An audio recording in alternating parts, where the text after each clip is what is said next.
Hello विद्यार्थियों, निर्देशन की विधियों के तहत आज हम अनियमित अंकन विधि पर चर्चा करेंगे। इससे पूर्व हमने नियमित अंकन विधि पर चर्चा की थी, जिसमें हमने बताया था कि किस प्रकार से निदर्शन यानी सैंपल का चुनाव नियमित अंक के अंतराल के बाद होता है। इसी कड़ी में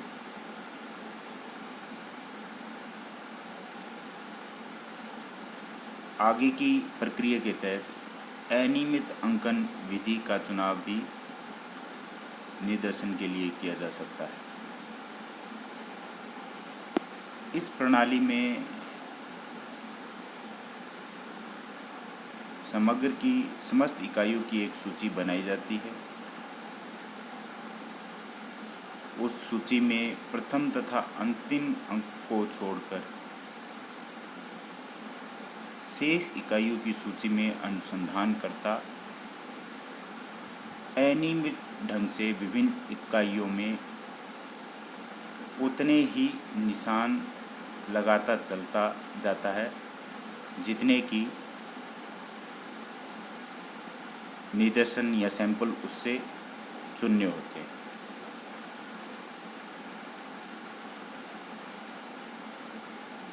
और चुने गए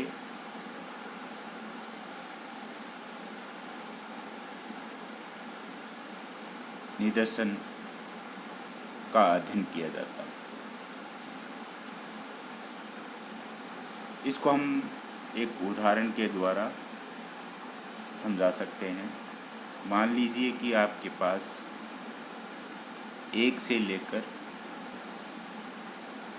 100 विद्यार्थी हैं और 100 विद्यार्थियों में से आपको सैंपल के रूप में 10 विद्यार्थियों का चयन करना है। तो हम वो सैंपल कैसे चयन कर सकते हैं? उसका तरीका है कि सबसे पहले हम क्रम संख्या के आधार पर 1 number, 2 number, 3 number, 4 number, 5 number, 6 number, 7 number से लेकर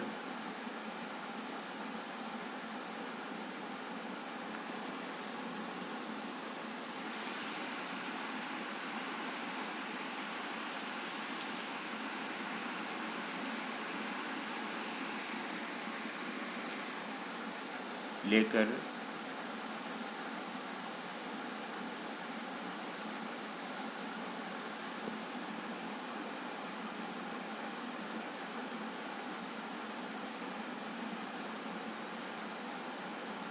100 विद्यार्थियों तक की एक सूची तैयार कर लें। क्रम संख्या तक 1, 2, 3, 4, 5, 6, 7, 8, 9, 10, 11, 12, 13, 14 इस प्रकार से 100 विद्यार्थियों की सूची तैयार कर लें। अब अनियमित अंकन विधि के तहत हमें केवल 10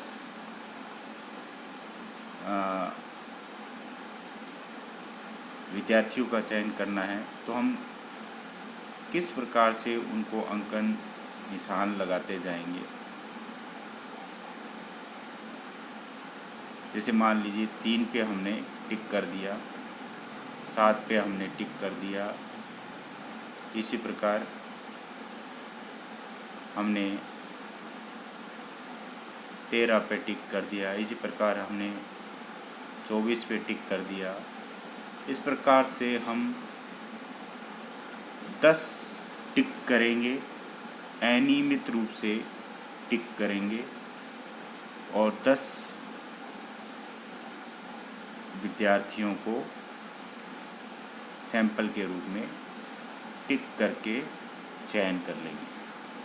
क्योंकि हमने इसमें कोई नियमित अंक का चयन नहीं किया है, इसलिए